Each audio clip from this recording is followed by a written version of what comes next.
सिंह भूपेंद्र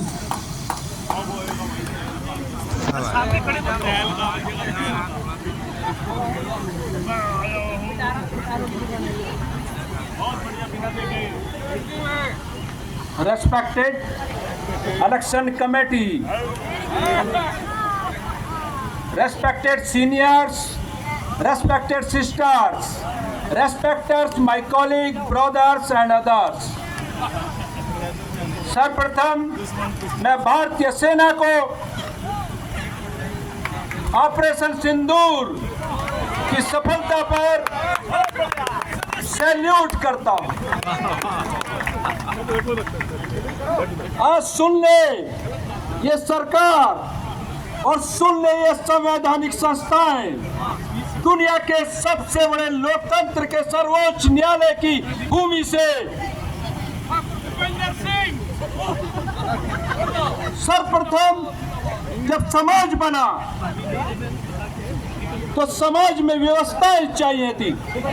जब समाज बड़ा होता चला गया तो समाज ने कानून की जरूरत महसूस की। उसके बाद उन कानूनों को संहिताबद्ध किया गया और संहिताबद्ध करने के बाद कोर्ट बनाए गए, आर्बिट्रेटर बनाए गए, मीडिएटर बनाए गए, अपॉइंट किया गया, मालिक किसी को नहीं बनाया गया। संवैधानिक संस्थाओं को जो मालिक समझने लगते हैं बैठकर, मैं उनको बता देना चाहता हूं कि सब लोक सेवक की श्रेणी में आते हैं, मालिक कोई नहीं है। और मालिक अगर है तो अधिवक्ता है।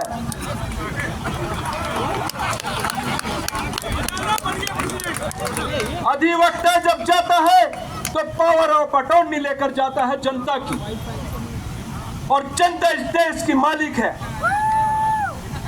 इसलिए काले कोर्ट की सम्मान को अगर कोई ठेस पहुंचाने की कोशिश करेगा तो उखाड़ फेंको उस तख्त को,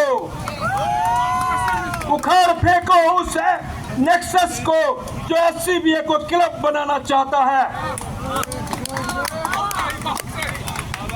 मैं धन्यवाद करता हूं माननीय सुप्रीम कोर्ट का कि उन्होंने हमारी बहनों को आरक्षण दिया,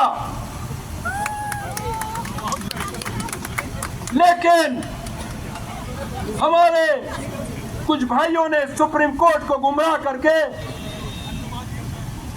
आर्टिकल 142 की स्ट्राइक कर दी और हमारे एससीबीए के पैरों में बेड़ियां डाल दी और गुमराह किया गया। क्या फाइनल जजमेंट में आइए लगाई जा सकती है? मैं ये क्वेश्चन छोड़ता हूं सम्मान्य अधिवक्ताओं के लिए। इसलिए मैं धन्यवाद करता हूं हमारे सीनियर कपिल सिब्बल साहब का, जो बहुत बड़ा फंड हमारी बार के लिए लेकर आए। लेकिन हमने ये काला कोट किसी के कंधों पर बोझ बनने के लिए नहीं पहना है। ये काला कोट पूरे देश का भार उठा सकता है। ये जनता ने भेजा है हमें और न्याय के लिए भेजा है।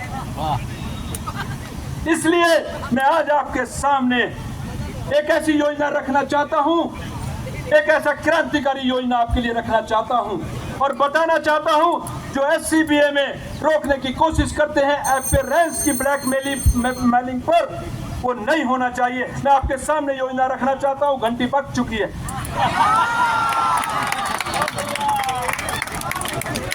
आज अगर इंश्योरेंस की तरह से वकीलों का प्रचार किया गया होता तो आज ना तो जनता लूट रही होती, ना ये सरकार के अधिकारी रिश्वत ले रहे होते।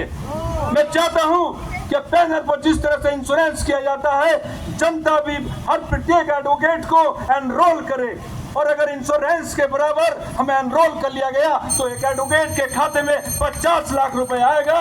और मैं डिजिटल चैम्बर यहाँ से लौट करके वर्चुअली सब हम पूरी दुनिया में काम कर सकते हैं। ये मैं नया क्रांतिकारी विचार आपको दे रहा हूँ। इसलिए भूपेंद्र सिंह पर मोहर लगाओ अगर क्रांतिकारी विचार चाहिए, डिजिटल इंडिया चाहिए, क्योंकि डिजिटल इंडिया में नए विचार होने चाहिए। ये पुराने कब तक आते रहेंगे? 20 साल 30 साल, कोई इनकी लिमिट तो होगी। थैंक यू भूपेंद्र जी, धन्यवाद, नमस्कार। Thank you so much.